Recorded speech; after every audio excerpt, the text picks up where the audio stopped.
Assalamualaikum warahmatullahi wabarakatuh. Ketemu lagi masih bersama Midmi, masih tentang seputar tutorial. Baik teman-teman, saya akan bahas di sini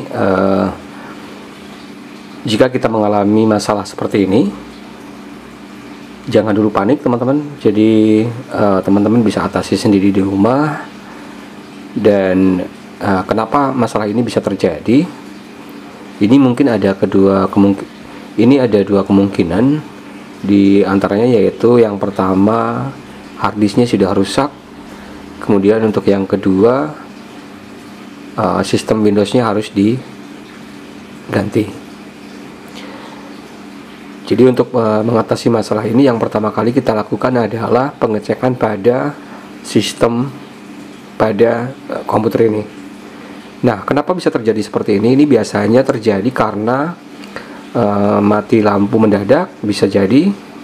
Kalau laptop mungkin kehabisan baterai juga bisa jadi.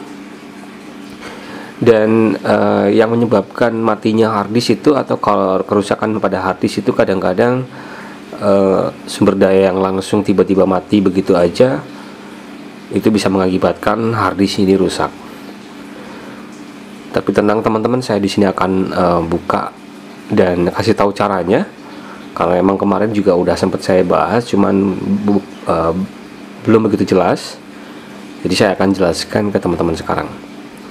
Dan ini juga merupakan salah satu permintaan dari teman-teman. Kalau masalah seperti ini harus dibagaimanakan untuk caranya. Jadi saya akan buka caranya, bagaimana cara menyelesaikan masalah seperti ini. Baik, yang pertama kita akan lakukan di sini, kita akan mengecek dulu harddisknya. Apakah harddisk ini masih terbaca di BIOS atau tidak. Jadi kalau misalnya harddisk ini bisa terbaca di BIOS, kemungkinan harddisknya nggak rusak, tapi sistemnya yang rusak. Atau mungkin ada settingan di BIOSnya yang tidak terdeteksi di BIOS. Bisa jadi untuk sistemnya nggak akan ngebooting ke komputer atau ke PC. Sama dengan halnya di laptop juga sama. Ketika kita menghidupkan komputer kemudian atau PC, kemudian menghidupkan laptop, itu langsung mati tiba-tiba, itu bisa terjadi seperti ini teman-teman. Jadi jangan heran dan jangan dulu panik, teman-teman bisa menyelesaikan masalah ini sendiri di rumah. Baik, yang akan saya lakukan di sini adalah merestart dulu PC-nya. Saya akan restart dulu PC-nya. Caranya bagaimana? Kalau mungkin kalau PC ya tinggal tekan restart aja di bagian CPU di sini. Kita tekan tombol restartnya. Kalau di laptop ya kita tekan tombol powernya lama. Nanti juga akan mati laptopnya. Jadi kalau di laptop kita akan matikan secara paksa. Kita tekan tombol powernya teman-teman. Baik, untuk yang di PC ini kita akan tekan tombol reset. Setelah di reset, sebelum naik ke PC, kita akan tekan tombol delete seperti ini. Nah, karena BIOS ini bermacam-macam ya. Ada yang menggunakan tombol delete, ada juga yang menggunakan tombol F2 di sini, teman-teman. Dan untuk tipe PC atau laptop ini sangat berbeda-beda. Ada yang menggunakan tombol F2 atau delete. Ada juga yang menggunakan tombol F9. Baik, setelah masuk BIOS seperti ini, kita akan cek dulu harddisknya terbaca atau tidak teman-teman. Jadi kita akan masuk ke menu booting. Untuk caranya tinggal klik aja arah panah seperti ini. Untuk di laptop juga sama, kita akan tekan arah panah, kita arahkan ke menu booting ini. Oke, seperti ini. Nah, di menu boot, di sini ada boot setting konfigurasi. Saya akan bikin jelas dulu. Nah, di sini ada boot setting konfigurasi dan ada boot device priority, ada hard disk device.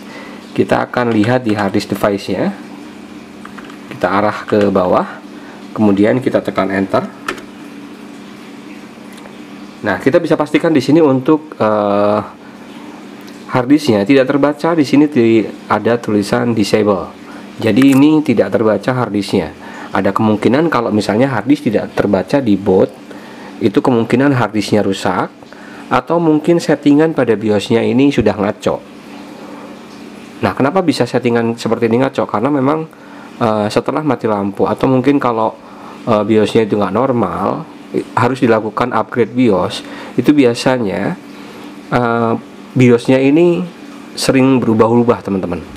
Jadi bagaimana cara menyelesaikannya? Kita akan kembali ke sini. Kita akan coba lihat di bagian device priority-nya. Kita enter, ini masih disable. Dan untuk cara enable-nya lagi, kita akan masuk ke settingan default. Nah, caranya seperti ini. Kita escape lagi, kemudian kita arahkan menunya ke bagian exit di sini dengan arah. Kemudian di sini ada beberapa menu. Ada Discard Change Exit di sini. Kemudian ada Load Optimal Default, ada Load File Save Default. Seperti ini. Kita akan arahkan ke bagian Load Optimal Default saja. Seperti ini, kita arahkan menggunakan arah. Kemudian kita enter. Kita oke. Dengan enter lagi. Kemudian untuk Load File Save Default-nya juga kita akan enter. Kita oke lagi. Kemudian kita akan kembali lagi ke menu boot.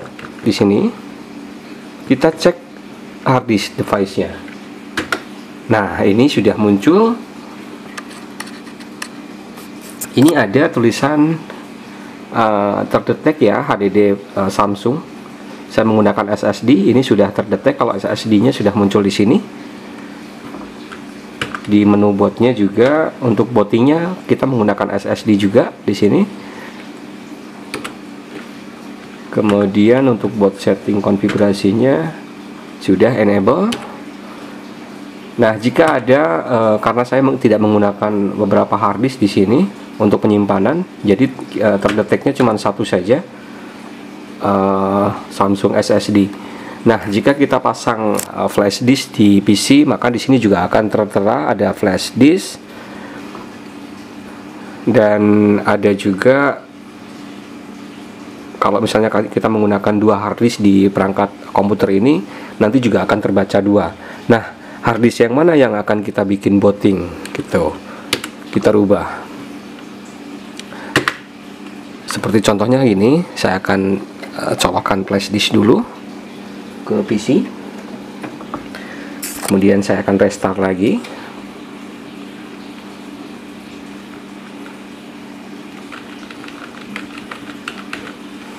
Kemudian kita akan masuk ke menu boot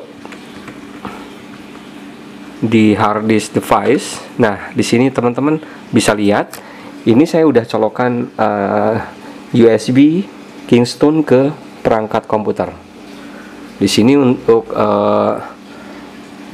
OneDrive-nya ini terbaca Kingston. Kita skip lagi. Kemudian untuk boot device-nya kita cek di sini disable. Kemudian untuk boot setting konfigurasinya disable. Nah, ini saya akan bikin default dulu. Seperti ini. Kita masuk ke boot lagi. Di sini ada HDD Samsung SSD. Kita akan cek di bagian sini ada dua. Di sini ada Kingston dan ada Samsung SSD. Nah, baik di sini teman-teman, ini yang perlu kita perhatikan adalah kemana kita akan gunakan bootingnya. Kalau kita akan gunakan Samsung untuk bootingnya, ini adalah SSD-nya. Kemudian untuk Kingston ini adalah USB-nya. Kalau kita akan melakukan install ulang menggunakan USB, maka yang di atas ini adalah USB-nya. Dan ini akan booting ke USB, teman-teman. Kemudian, kalau kita ingin booting ke hard disk atau SSD, kita akan rubah bootingnya ke hard disk seperti ini. Caranya bagaimana? Kita cuma tekan enter saja. Di sini, tekan enter. Nah, ini ada dua pilihan, kita akan arahkan. Untuk bootingnya kemana? Kita mau booting ke Samsung SSD apa ke Kingston USB-nya ini. Jadi kalau misalnya kita akan booting ke SSD, maka kita akan simpan SSD di paling bagian atas. Seperti itu.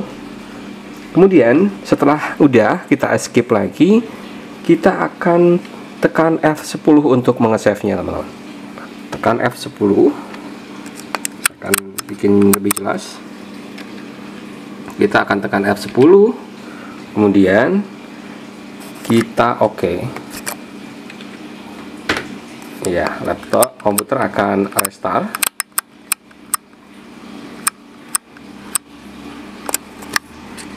Dan sekarang sudah bisa menyala lagi teman-teman.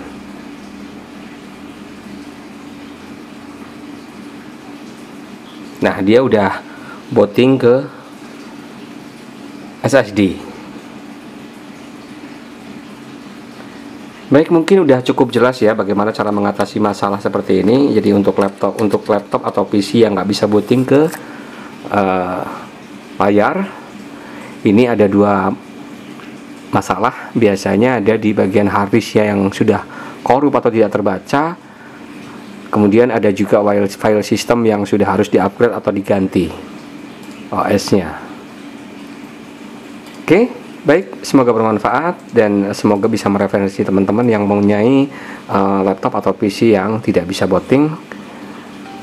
Dan buat teman-teman yang baru bergabung dengan channel ini, bantu support channel ini dengan cara like, share, komen, dan juga subscribe channel ini biar channel ini makin berkembang. Terima kasih banyak. Wassalamualaikum warahmatullahi wabarakatuh. See you.